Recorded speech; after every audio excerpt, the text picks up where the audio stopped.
En esta ocasión vamos a comenzar a trabajar con aplicaciones de la derivada, suponiendo que ya podemos derivar bien, ¿de acuerdo? En realidad el trabajo de aprender a derivar lo tienen que sacar de lo que aprendieron en preparatoria. Aquí en universidad se tiene que hacer un refuerzo de qué es todo lo que pueden hacer con el cálculo diferencial y con el cálculo integral. Entonces, por eso es que estamos pasando un poquito rápido. Si se dieron cuenta, nada más fue una clase para que aprendan a derivar. Cuando en bachillerato, pues debe ser al menos todo un parcial, ¿de acuerdo? En aprender a derivar lo básico. En este caso, lo que es la parte de aplicaciones, vamos a empezar con derivación implícita. La idea de la derivación implícita es que no siempre podemos derivar una función. A veces tenemos necesidad de derivar una relación, ¿de acuerdo?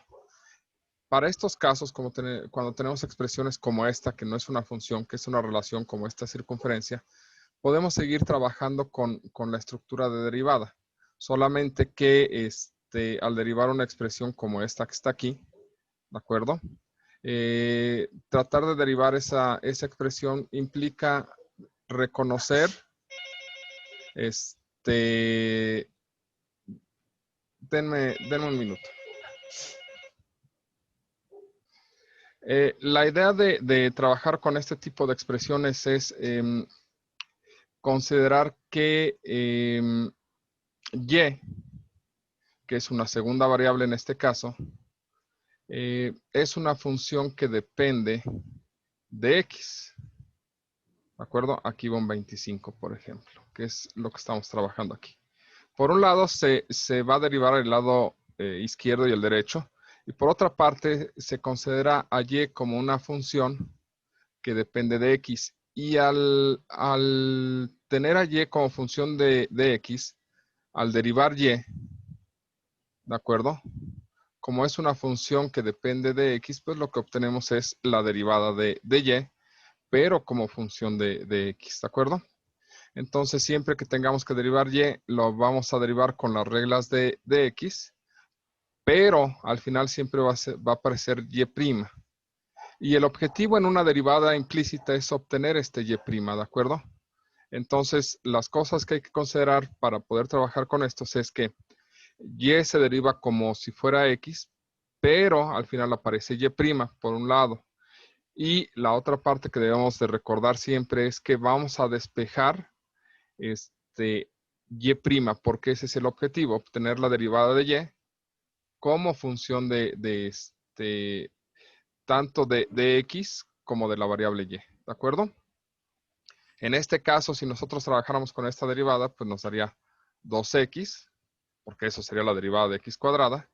La parte de y, ¿de acuerdo? Pues si lo derivamos como si fuera x, sería 2y, pero como y es una función que depende de x, aparece siempre multiplicando y'. Y del lado derecho, pues tenemos una constante, entonces la derivada de una constante se hace 0. Y ya que derivamos, el objetivo de esto es despejar a y'. Entonces esto nos quedaría y'.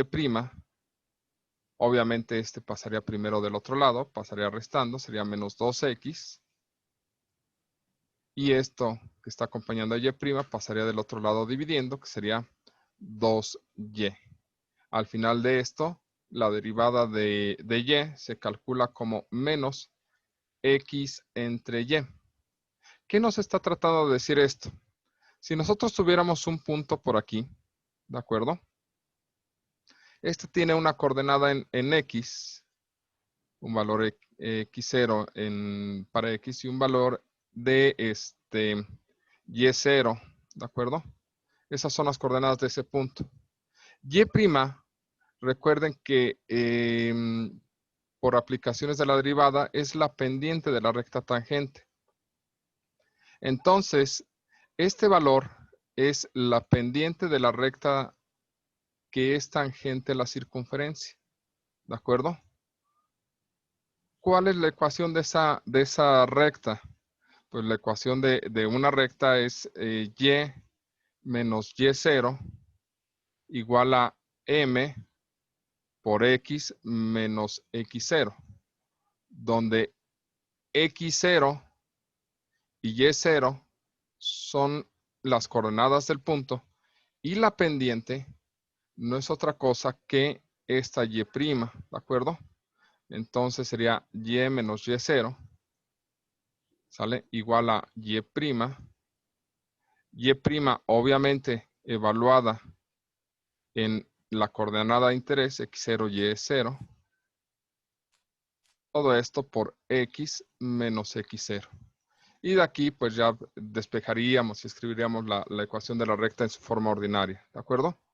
Entonces, regresando a lo que nos interesaba de derivación implícita. Lo que nosotros tenemos que hacer es considerar que y es una función que depende de x y cada vez que derivemos a y nos va a aparecer y'. Y después de hacer la derivada tenemos que despejar a y', ¿de acuerdo? Ese es el objetivo con la derivada implícita, ¿sale? Bien, vamos a borrar esto. Esto es básicamente lo que tendríamos que entender de derivada implícita. Lo que sigue es la parte de máximos y mínimos, ¿de acuerdo? Entonces, en la parte de máximos y mínimos hay que entender qué es un máximo y qué es un mínimo. En este caso, llamaremos máximo absoluto si es el valor más grande de todos, ¿de acuerdo? En este caso está, por ejemplo, este sería el máximo absoluto para esta. Y un máximo local es un valor que es máximo para los valores que estén alrededor de él, ¿de acuerdo? Máximo local, este también es un máximo local, pero de todos los máximos, de este máximo y este máximo, este es absoluto, ¿de acuerdo? Este es absoluto y este se considera como local, ¿sale? Y también tenemos la misma definición para mínimos. Este es un mínimo local, este es un mínimo local, incluso este es un mínimo local. Todos estos alrededor de ellos, ¿sale? Son los valores más pequeños. Todos estos son local, local y local. Pero de todos los mínimos, ¿sale? Hay uno que es absoluto, ¿de acuerdo? ¿Sale? Es posible encontrar alguno que sea un mínimo absoluto. La idea de preguntarnos qué pasa con los máximos y mínimos es que es posible localizarlos a través de derivadas, ¿de acuerdo? Y eso tiene que ver con el concepto de la derivada. Y para ello empieza a ver esto como un valor extremo, ¿de acuerdo? Un valor extremo es un candidato a máximo o mínimo, que son simplemente si tenemos un valor o tenemos la función evaluada en un intervalo cerrado, entonces el extremo derecho y el extremo izquierdo al evaluarlos en la función se consideran como valores extremos, ¿de acuerdo? Y hay tenemos esto que es el teorema de Fermat que dice que si f tiene un máximo o un mínimo local en un punto en particular, en un x, entonces la derivada de ese punto es, si es que existe, vale 0. Y eso tiene que ver con las pendientes, ¿de acuerdo? ¿Sale? Si nosotros tomamos un punto por aquí, ¿de acuerdo? La recta tangente tendría esta forma. Y esta inclinación está hacia la derecha, ¿de acuerdo? Significaría que la pendiente es positiva. Esto por los conocimientos que tenemos de geometría analítica. Una recta se inclina a la derecha, su pendiente es positiva. Si existe la derivada en este punto, como es equivalente a esto, significa que la derivada es positiva en ese punto. Si nosotros tomáramos en este lugar la recta tangente, su pendiente se inclina a la izquierda, entonces esa pendiente por geometría analítica es negativa, ¿de acuerdo? Pero esa pendiente, pues si fuera la derivada del punto, ¿sale? Esta entonces también sería negativa, ¿de acuerdo? Pero ¿qué pasa en este tipo de puntos donde es positiva y de pronto cambia a negativa? Este punto que es un máximo, es un cambio de pendientes positivas a negativas, ¿sale? Entonces ahí la pendiente debe ser ¿quién? ¿O qué valor debe tomar? Pues debe tomar el valor de 0. ¿De acuerdo? Entonces, la derivada para este punto, para este C, o la derivada evaluada en C vale 0. ¿Qué tipo de punto es este? Pues es un valor máximo para todos los que se encuentran alrededor. ¿De acuerdo? ¿Qué pasa cuando vemos lo mismo en los puntos que son más pequeños? O en un mínimo. Pues en un mínimo, la recta tangente también tendría una pendiente igual a 0. Pero si pensamos en la derivada en este punto tendría que ser 0. ¿De acuerdo? Entonces, ¿qué es lo que nos está tratando de decir el teorema de Fermat?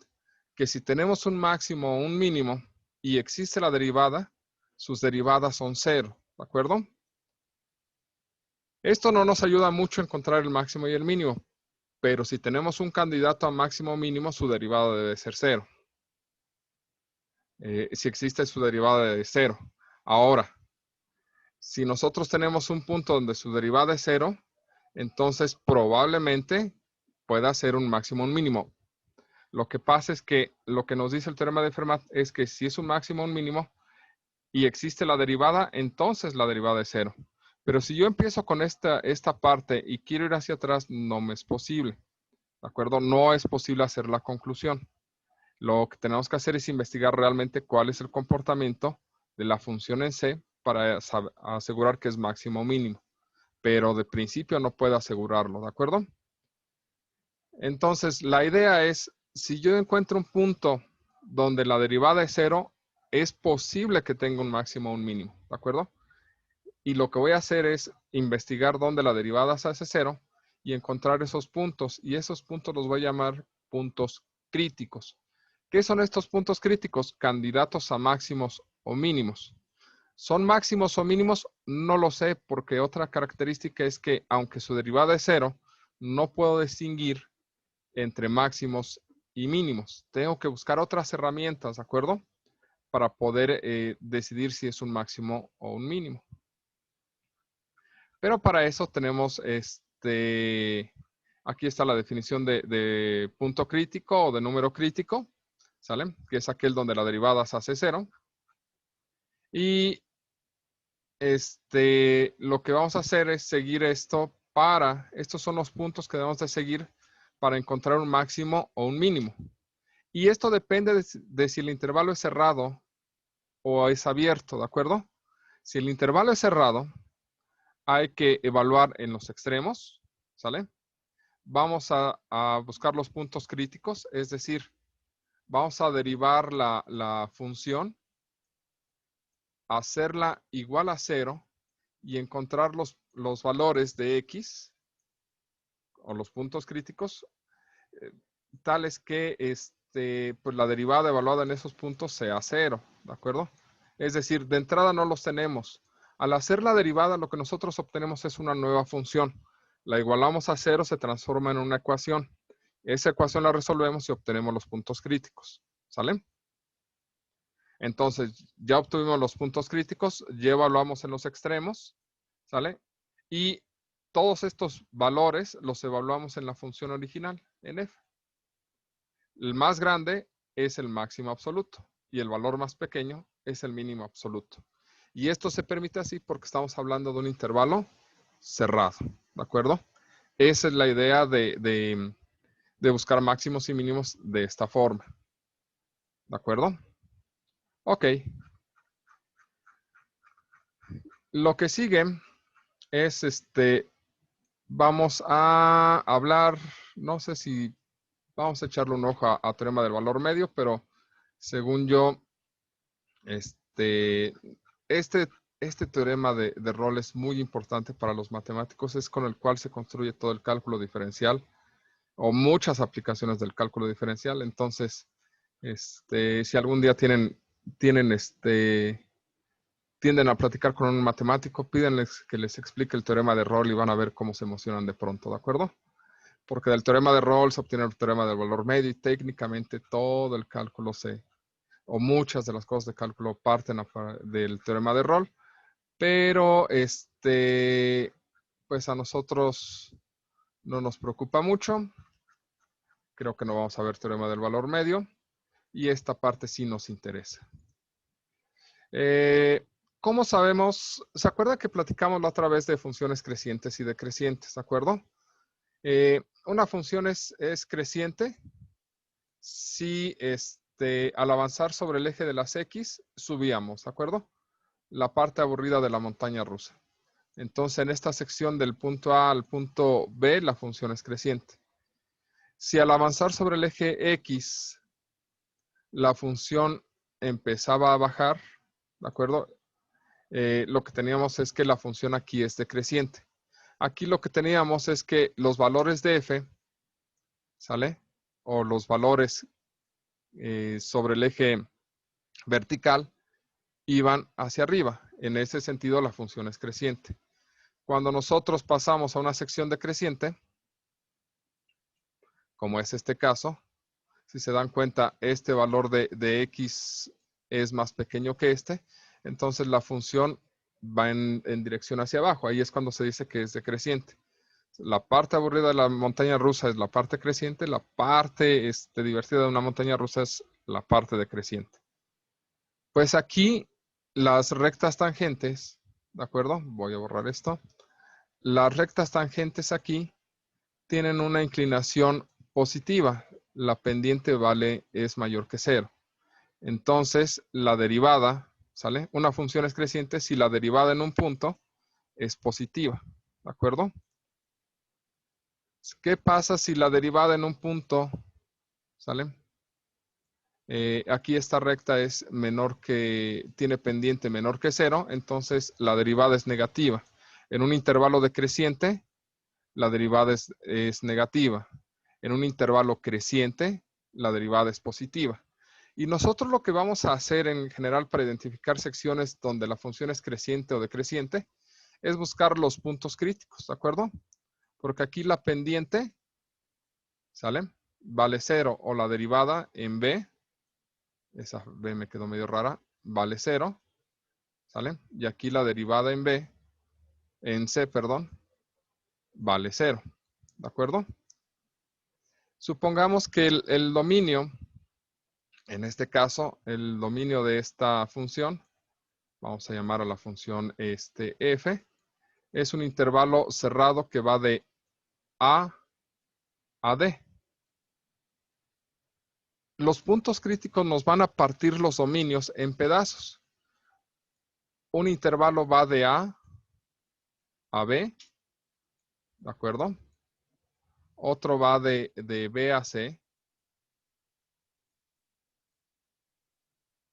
Bueno, aquí tendrían que ser abiertos en realidad en estos extremos, ¿sale? Con paréntesis. Y el otro va de C a D. En D sí va cerrado porque el dominio original va cerrado. Ya sabemos que en B y en C la pendiente es 0. Lo que vamos a hacer para identificar si una función es creciente o decreciente, vamos a calcular la derivada y vamos a evaluar en un punto entre A y B, ¿de acuerdo? Uno que esté por acá. Si evalúan ese punto, vamos a llamarlo X1. Ese punto tendría una derivada, esto es creciente, entonces el resultado sería positivo. Entonces, este punto, X1, y todos los que estén dentro de este intervalo, ¿sale? Van a tener el mismo tipo de inclinación. Entonces, en este intervalo la función es creciente. ¿Sale? Ahora tomo un punto por acá, vamos a llamarlo X2. Y evalúo la derivada en X2.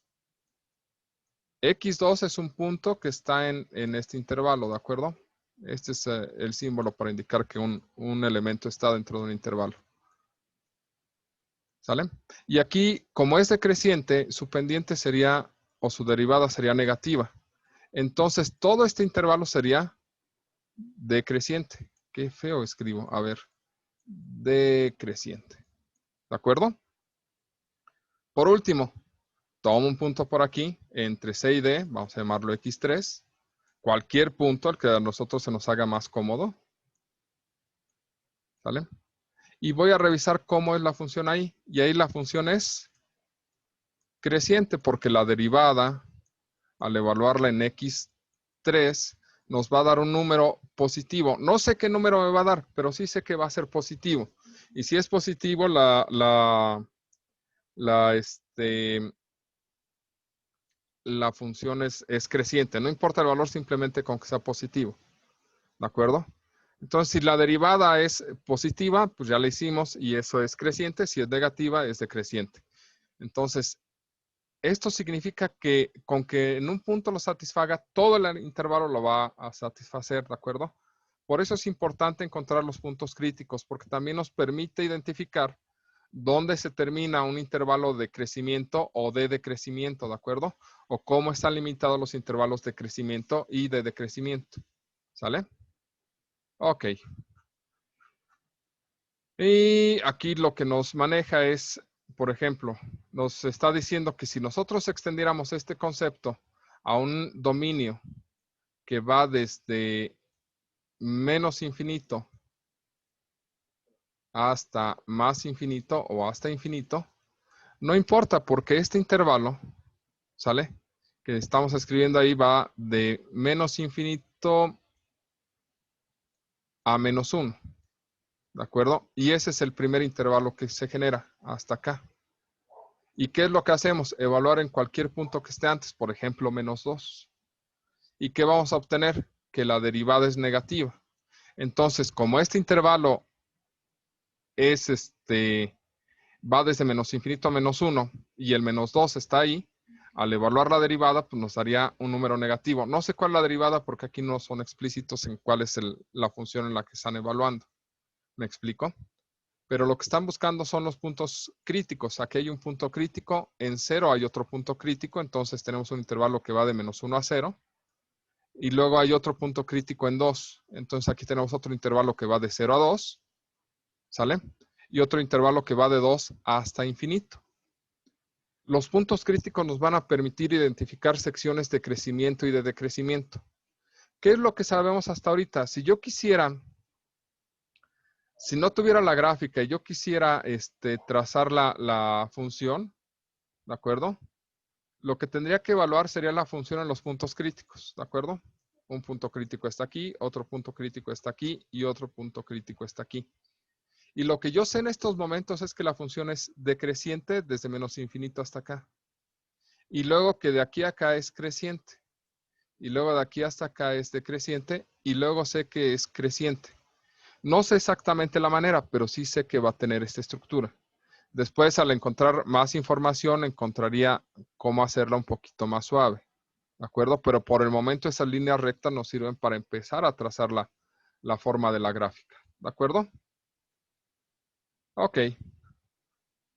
Y aquí está esto que se llama criterio de la primer derivada, ¿de acuerdo?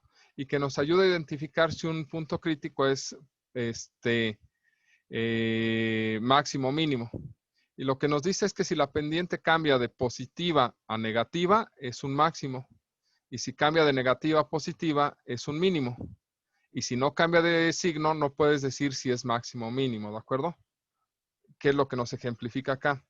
Aquí está tu punto crítico. Tú ya sabes que ahí la derivada es 0. Entonces, evaluaste en un punto que está antes de C y te dio positivo. Y en un punto después de C te dio negativo. Entonces es un máximo, ¿de acuerdo? ¿Sale? Si cambia de positivo a negativo, es un máximo. En este caso, este es tu punto crítico. Este es mínimo. Este es negativo y este va a ser positivo. Cambia de decreciente a creciente. De negativo a positivo, entonces es un mínimo.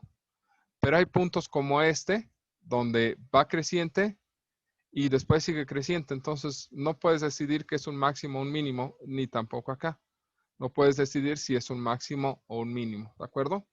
Y a este se le llama criterio de la primera derivada.